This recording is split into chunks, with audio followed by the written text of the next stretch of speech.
पुणे स्वारगेट बस बलात्कार प्रकरणामध्ये आरोपी दत्ता गाडेच्या काल रात्री पोलिसांनी मुसक्या आवळल्या। त्याच्या अटकेची बातमी सर्वप्रथम एबीपी माझाने सर्वांसमोर आणली। आता थोड्याच वेळात त्याला कोर्टासमोर हजर केलं जाणार आहे। पहाटे त्याची पुण्यात ससून रुग्णालयामध्ये मेडिकल चाचणीही करण्यात आली। सध्या पुण्याच्या लष्कर पोलीस स्टेशनला त्याची कसून चौकशी करण्यात येते। आरोपीला शिरूर तालुक्यातील गुणाट गावातनं पकडण्यात आलंय। आरोपी पाणी पिण्यासाठी त्याच्या नातेवाईकाच्या घरी गेला आणि मला सरेंडर व्हायचंय अशी गयावया करू लागला। त्यानंतर पाण्याची बाटली घेऊन तो पुन्हा रात्रीच्या अंधारात पसार झाला। नातलगांनी तातडीने ही माहिती पोलिसांना दिली आणि पोलिसांनी ग्रामस्थांच्या मदतीने दत्ताच्या मुसक्या आवळल्या।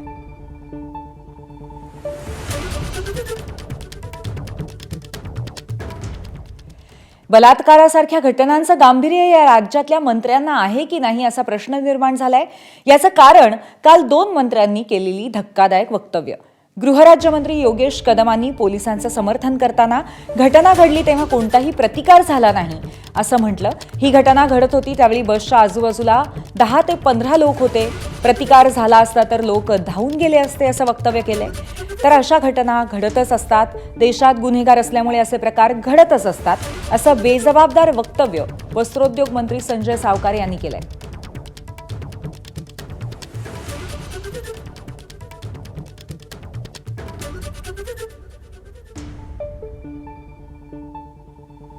परवाच्या दिवशी जी घटना घडली ती घटना कुठले फोर्सफुली किंवा तिथे कुठला स्ट्रगल किंवा असं कुठलंही तिथे न झाल्यामुळे तिथले जेव्हा घटना घडली त्यावेळेला तिथे देखील जवळपास 10 ते 15 लोक त्या बसच्या आजूबाजूला देखील तिथे उपस्थित होते आणि कोणालाही तिथे शंका आली नाही आणि त्यामुळे कदाचित ते जे क्राईम त्याला सुरळीतपणे करता आलं।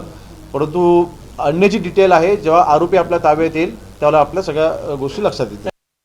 पुण्यामध्ये काल मोठी घटना घडली, आरोपी अद्यापही अटकेत नाही, काय सांगाल?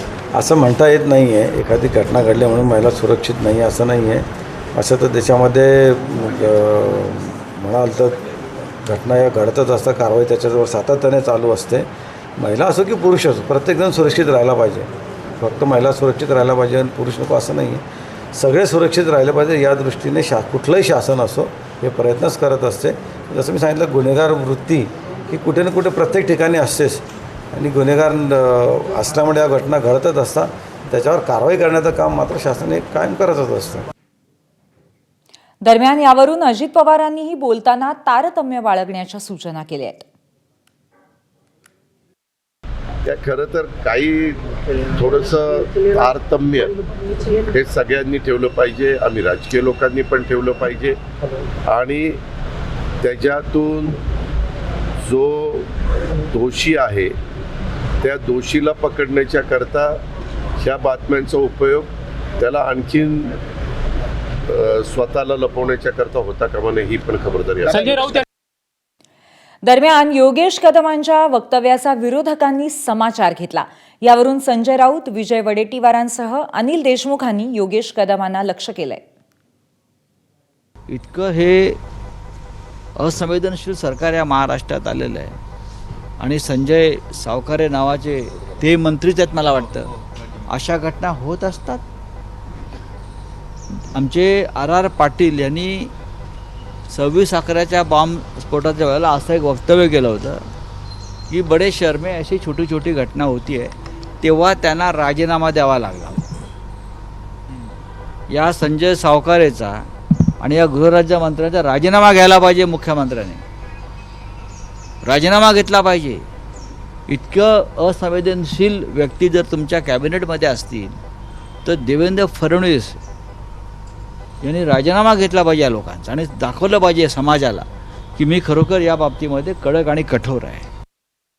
काही लाज लज्जा सगळीच काय विकली का या लोकांनी की गुंडाळून ठेवली आहे कमरेला? थोडी तरी ठेवा। एखाद्या तरुणवर अत्याचार होतो, ती पीडित होते आणि तुमच्या वक्तव्यांनी अख्ख्या महाराष्ट्राला या सगळ्या याच्यामुळं मान शर्मेने घालावं लागतं, शर्मेने मान खाली घालावी लागते।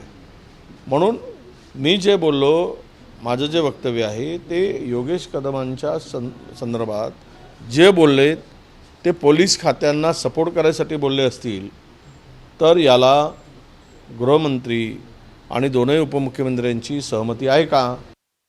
मी काल योगेशजी कदम जे राज्याचे गृहराज्यमंत्री यांचं वक्तव्य, यांचं स्टेटमेंट, यांची प्रेस कॉन्फरन्स मी स्वतः ऐकली आणि राज्य गृहमंत्र्यांनी अशा पद्धतीचं वक्तव्य करणं हे अतिशय चुकीचं आहे. त्यांनी या गोष्टीचं तारतम्य ठेवायला पाहिजे होतं की इतकी अशा पद्धतीची घटना घडल्यानंतर आपण कशा पद्धतीचं वक्तव्य करावं, कारण की राज्याचे गृहमंत्री एक मोठ्या पदावरती बसलेले आहेत